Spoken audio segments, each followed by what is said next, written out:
When we talk about the Clippers, we ask, what are their chances of winning a championship now?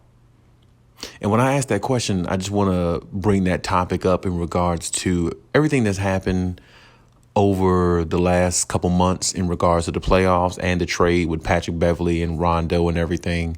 What are the chances of the team now? Before we get into that, though, please like, subscribe, also hit the notification bell so you can get the newest content first.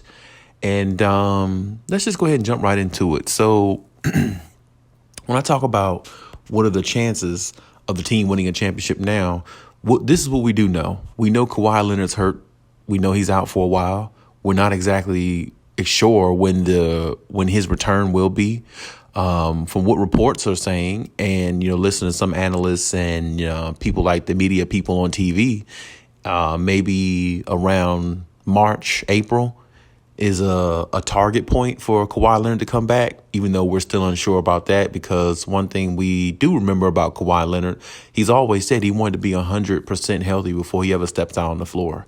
He doesn't want to be 90. He doesn't want to be 88. He wants to be 100%.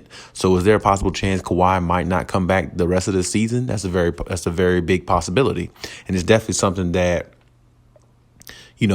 fans of Kawhi Leonard or Clippers fans or whoever you are out there shouldn't rule out if you are in favor of Kawhi Leonard. Then you look at the situation of the Patrick Beverley situation, along with Rondo being traded for Eric Bledsoe, as we talked about the last couple videos and the last couple of days. How will that impact the team? And when you look at all that in its entirety, their chances are probably still pretty good to be a contender, because they do have a lot of their pieces left. They do have a lot of their pieces left that contributed more and consistently throughout the playoffs, like Nicholas Batum. They have, of course, Reggie Jackson, of course, Kawhi PG, and, the Marcus Morrises of the world. You got, you still got Luke Kennard. And then, hey, now, as I said in yesterday's video, now that Patrick Beverley's gone, the emergence of Terrence Mann could be even more in view, because now he gets more of an opportunity. He gets more minutes, and his minutes aren't taken away just because they're trying to fit time in for Patrick Beverley. And when you look at the situation what the Clippers are in, they just really have to hope that the elephant in the room, Kawhi Leonard, is really healthy around the time of playoffs, because if he's not, they can't win a championship without Kawhi Leonard. They already proved that this year. And, from what we saw in the playoffs when Kawhi went down, there were some games where they came together and played really well and got to the next round. But there were games where they folded, I should say, and didn't come through. Like the game where, Phoenix is up 1-0 and they're playing game 2 in Phoenix. Paul George misses those 2 free throws. If he makes those 2 free throws, we might be having another conversation. The Clippers might have made it to the NBA Finals. Whether they won it or not, I'm not sure. But at least they would have made it to the NBA Finals, probably, in my mind, because of Game 7, I think the Clippers probably would have pulled out of Game 7 just because of the resiliency and everything they had in them. But who knows? That's here nor there. But my point is, the chances of them winning a championship this year is not as high as it was last year. But there still is a chance, is what I'm saying. They still have hope to win a championship, because they just have to hope that they can get Kawhi healthy enough to make a run in the playoffs. As much as I dislike the Patrick Beverley trade and everything like that, it's all about Kawhi Leonard. If you have Kawhi Leonard, you can win. There was a lot of games, that Patrick Beverley couldn't help them in. Like in the first round against Dallas, he couldn't help them really, because Luka was killing Patrick Beverley. And if it wasn't for Kawhi Leonard, they wouldn't have got out the first round. You see what I'm saying? So it's like, it's a lot of little things you can look at, but as long as you have Kawhi Leonard and you got, PG there and Reggie Jackson and the rest of the crew like that, there is a chance. Now, I'm not sure how much Eric Bledsoe can add to it.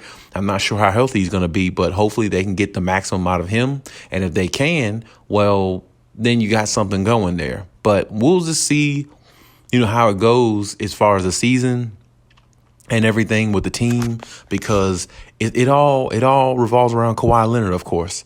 I don't care who's there. I don't care. They never traded Patrick Beverley or Rajon Rondo. If Kawhi is not there to be healthy, they can't make the run. That's just the way it is. So My thing is, I still like their chances. I still personally believe that Kawhi is going to try to find a way back before the playoffs. I believe he know the window is closing on this team because, he's at least there 3 more years. And if they don't win in the next 2 years, I'm not sure they're going to win year 3 and 4, because you have to understand teams get better every year. Teams improve every year, and it doesn't look like the Nets are going anywhere. So it's like, if they're not, getting better or improving or whatever they need to do, it's going to be hard for them to win a championship. And that's just the way it goes. We've seen this league many times. If you're not improving, if health is not a factor, if everybody can't stay healthy, things like that, operations go bad all the time. So hopefully the Clippers don't fall into that rut. Hopefully they don't fall into one of those categories, one of those teams, because I'd like to see, Kawhi Leonard win another championship. I really would. I feel like he definitely doesn't get the credit he deserves, even though he's always been a great player. And I like to see the Clippers win a championship too, because they never got the credit they deserve, as a team, as an organization. And this would be their one time to break through and be a team that's standing on the mountaintop at the end, be a team that everybody has to respect from a level of they're a champion, and you can't take that away from them. But I mean, like I said, in regards to health and everything, I like their chances still. If everybody can get back healthy, I think they're better than the Lakers if they are healthy. And I think they'd be the only team really that can give the Nets a run if the Nets actually make it to the NBA Finals, because I just don't think no other team is deep enough like the Clippers are. And I still think they're a deep team even without Pat Bev and Rondo. So, with the hope that the younger players on the Clippers develop along with the team that was there last year for the most part, and the fact that Kawhi Leonard, hopefully he can come back healthy. I know that's a lot of ifs. I know that's a lot of probabilities, but it's possible. So as Clipper fans out there, it's no need to be overly discouraged. I know you don't like some of the decisions that the organization has made so far, but like I said, there's still a chance as long as you have Kawhi Leonard. It really is. So that's my take on the whole situation there. But leave any comments in the comment section. Let me know what you think, as always. And hey, Cali out.